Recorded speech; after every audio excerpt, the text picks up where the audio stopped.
परभणीमध्ये गेल्या महिनाभरापासून जे आहे ते कॅशचा तुटवडा सातत्याने जाणवतोय। ATMवर गेल्याच्या नंतर फक्त 4,000 रुपये निघत असल्याचा आरोप नागरिकांकडून केला जातोय। दुसरीकडे बँकांमध्येही गेल्याच्या नंतर जे आहे ते रोकड मिळत नसल्याचा आरोप सामान्य नागरिकांकडून केला जातो। मी सध्या ICICI आणि SBI ATMच्या बाहेर आहे। या ठिकाणी काही नागरिक जे आहेत ते पैसे काढण्यासाठी या ठिकाणी दाखल झालेत। सध्या लग्न सराई आहे, त्याचबरोबर ग्रामीण भागामधल्या शेतकऱ्यांकडनं आता खत बियाण्यांची खरेदी केली जाते, मात्र कॅशच नसल्यामुळं जे आहे ते सगळ्या गोष्टींना सामोरे जायला लागते। आपण बोर्ड बघा, या ठिकाणी बोर्ड लावण्यात आलेला आहे की एका वेळेस फक्त 4,000 रुपये काढावे। दुसरीकडे खाली बोर्ड आहे की 500 रुपयाच्या नोटा संपल्यानंतर 200च्या नोटा असतील तर एका वेळेस फक्त 8,000 रुपये काढावे आणि 100च्या नोटा असतील तर एका वेळेस फक्त 4,000 रुपये काढावे, अशा सूचना देखील या ठिकाणी लावण्यात आलेल्या आहेत। आपल्यासोबत नागरिक आहेत। या दादा, इकडनं तुम्ही पैसे काढण्यासाठी आला होता, किती पैसे निघतात? एके वेळेस सर 4,000 रुपयेच निघतात त्याच्यामधून। बरं, आता काढलेत का तुम्ही? नाही, आता काढायला चालू होतं। बरं, तुमची काय समस्या आहे? एका वेळेस 4,000 निघते। पैसे ज्यादा पाहिजे, वन टाइम 10,000 पर्यंत ते नाही। आता पैसे काढलेत का तुम्ही?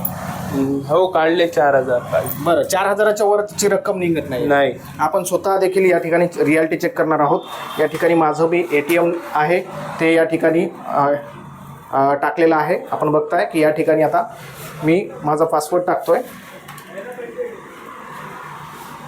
आणि या ठिकाणी मी आता 5,000 रुपये काढण्याचा प्रयत्न करतोय। 5,000 रुपये निघतात का आपण बघूयात। या ठिकाणी 5,000चा आकडा टाकलेला आहे। कॅमेरामॅनला विनंती करेल की ह्या जो आकडा आहे तो आकडा दाखवा। मी इथे या ठिकाणी ओके करतोय आणि ओके केल्याच्या नंतर please wait, will you enable to process in the amount, या ठिकाणी जे आहे ते पैसे निघत नसल्याचं समोर आलेलं आहे। आणि या ठिकाणी आता पुन्हा मी एकदा ATM काढतोय। आता 4,000 रुपये काढण्याचा प्रयत्न पुन्हा एकदा करतोय। मी माझं ATM जे आहे ते टाकलेलं आहे आणि या ठिकाणी मी आता 4,000 रुपये काढण्याचा प्रयत्न करतोय। कारण असं आहे की 500च्या नोटा ज्या आहेत ते मार्केटमधून गायब झाल्याचा तक्रारी ज्या आहेत ते मोठ्या प्रमाणात येत आहेत आणि त्यामुळे आता 500च्या नोटा निघतात का हे आपण चेक करणार आहोत। या ठिकाणी मी कॅमेरामॅनला विनंती करेल की थोडंसं जवळ येऊन हे सगळं काही दृश्य जे आहे ते रियालिटी चेक दाखवावा।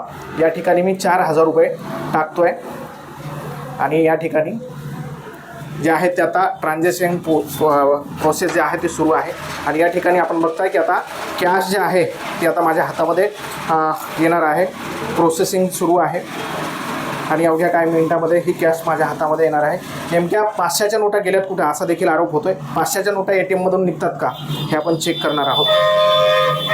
आणि या ठिकाणी आपण बघताय की संपूर्ण जे आहे त्या 100च्या नोटा माझ्या हातामध्ये आलेल्या आहेत। दुसरीकडे ATMमध्ये 5,000चा आकडा टाकल्याच्या नंतर ATMमधनं पैसे निघत नाही आहेत आणि त्यामुळं सामान्य नागरिकांना याचा मोठा त्रास सहन करावा लागतोय। दुसरीकडे जे आर्थिक व्यवहार आहेत ते कोलमडलेले आहेत, लग्नसराई सुरू आहे, त्याचबरोबर जे शेतकरी आहेत त्यांना मोठ्या प्रमाणामध्ये खत बियाण्यांसाठी पैसे लागतात आणि बँकांकडनं सातत्यानं सांगितलं जातं की तुम्ही ऑनलाईन पे करा, मात्र अनेकांकडे जे आहे ते फोनपे नसतात, सुविधा शेतकऱ्यांना कळत नाहीत, असा देखील आरोप आहे। आणि त्यामुळं आता ATMमध्ये 100च्याच नोटा मिळत असल्यानं 500च्या नोटा गेल्यात कुठं असा देखील सवाल या ठिकाणी उपस्थित केला जातोय। नेमक्या ह्या नोटा गेल्यात कुठे याचा देखील ज्या आहेत त्या बँक अधिकाऱ्यांनी शोध घ्यावा अशी देखील जे आहे ते विनंती मागणी नागरिकांकडनं केली जाते। आता यावर काय निर्णय घेतला जातो, काय कारवाई केली जाते हे पाहणं महत्त्वाचं ठरणार आहे। Camera person Sudarshan Patil sir, Dnyaneshwar गुंडा, TV9 मराठी, परभणी।